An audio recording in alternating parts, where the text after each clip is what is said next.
The Middle East, a place full of culture, music, and graceful creatures. But what exactly is the Middle East? Hello, my name is Sir Jacob William Esquire III, and I am here to help you find out. The Middle East is the region stretching from Egypt in the west all the way to Iran in the east, and from Turkey in the north to the Arabian Peninsula in the south. Although many people living there today are of the Muslim religion, there are also Christian communities, as well as the well-known Jewish nation of Israel. Though today Israel is a free nation, it wasn't always like that. Israel, Jordan, Lebanon, Syria, Iraq, and Iran were all under British and French control. But then, in the 1930s and 40s, they won independence from those tyrant kings. Religious freedom was not a popular idea in the Middle East. A certain minority group called the Kurds fought governments in both Iraq and Turkey, but were brutally suppressed. After the Holocaust, there was a worldwide consensus that the Jews needed a Jewish homeland. In 1947, the UN drew up a plan to divide the Palestinian Mandate into an Arab and Jewish state. The Jews welcomed the plan, but the Arabs, however, dismissed it. They felt they deserved their own homeland. After the Jews declared the independent state of Israel in 1948, the Arabs were angered, therefore launching the first of several failed attacks on Israel. Jews needed some sort of income for their newfound society. They started collective farms called kibbutz. This was a way to start that thriving economy. Jews from all around the world came to witness the magic of the kibbutz. As I said earlier, the Middle East wasn't really a place to go if you favored the idea of freedom. Most countries had all-powerful autocratic governments, either led by military national leaders or hereditary monarchs.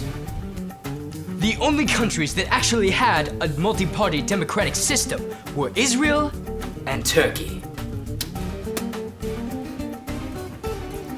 The Middle East had one major product of natural resource. Let me see if you can guess what it is. That's right, oil.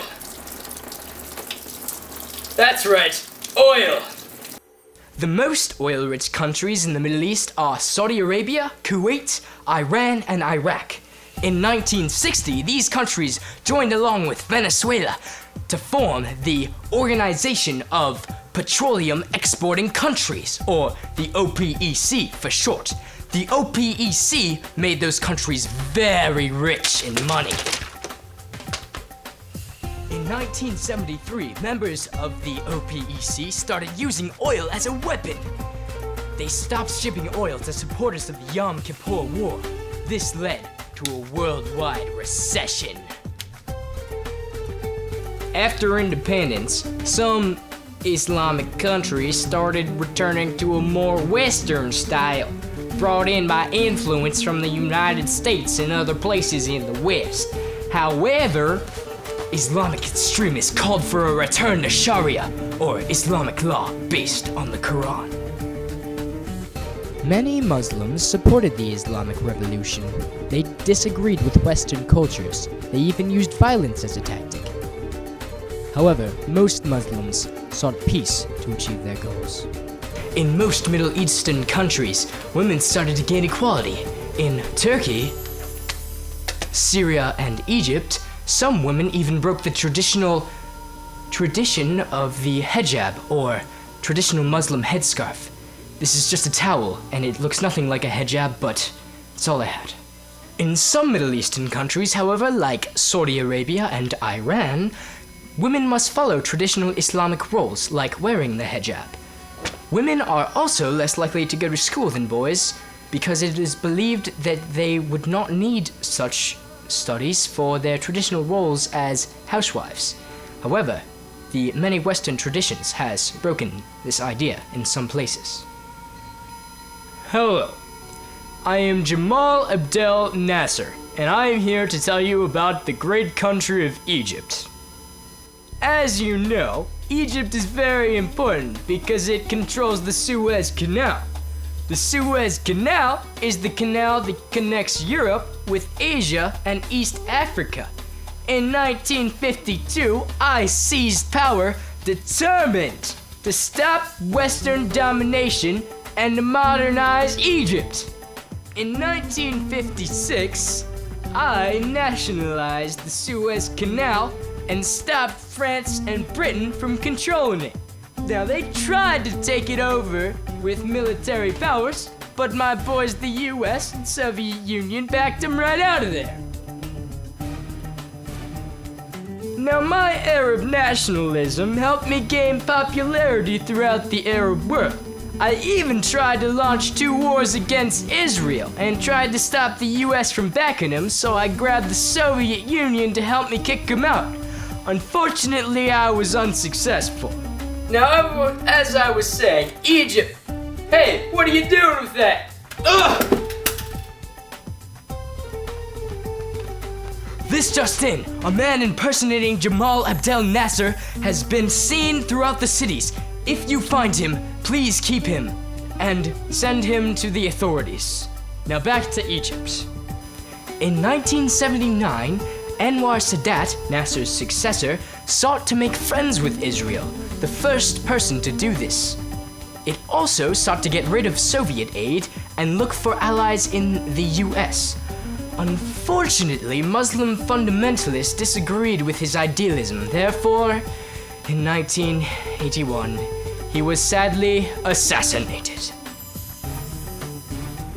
Sadat's successor, Hosni Mubarak, started a new approach and sought terrorist attacks and government crackdowns during his rule. The Shah of Iran, Mohammad Reza Pahlavi, sought to make ties with the West and favor the West. However, he faced nationalist critics at home, led by Mohammad Mossadegh.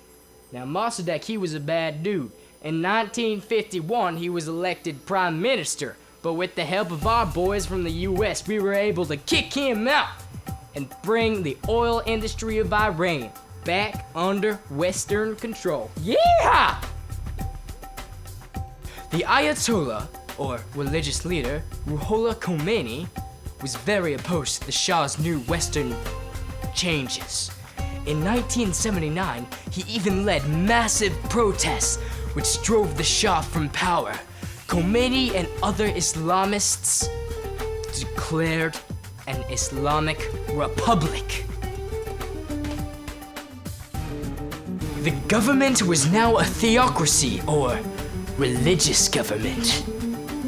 Now, it faced a long, bloody war with its neighbor Iran and faced tense relations with Western cultures, including the US.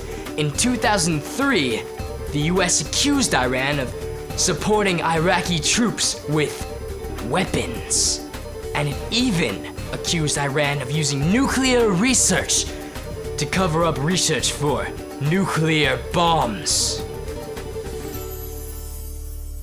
Now, Saudi Arabia has pretty much always had good relations with the US, though it did join the oil embargo of 1973. Its leaders quickly returned to its strong Western ties. However, some Islamic extremists strictly opposed this relationship with the West.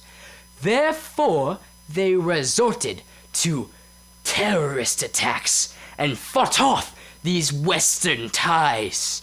They even attacked a US consulate in 2004. It has truly been a pleasure to share this information with you, my fellow classmates. I am so proud of you and hope you further yourself in your studies. Signing off, Sir Jacob William Esquire the Third. Farewell.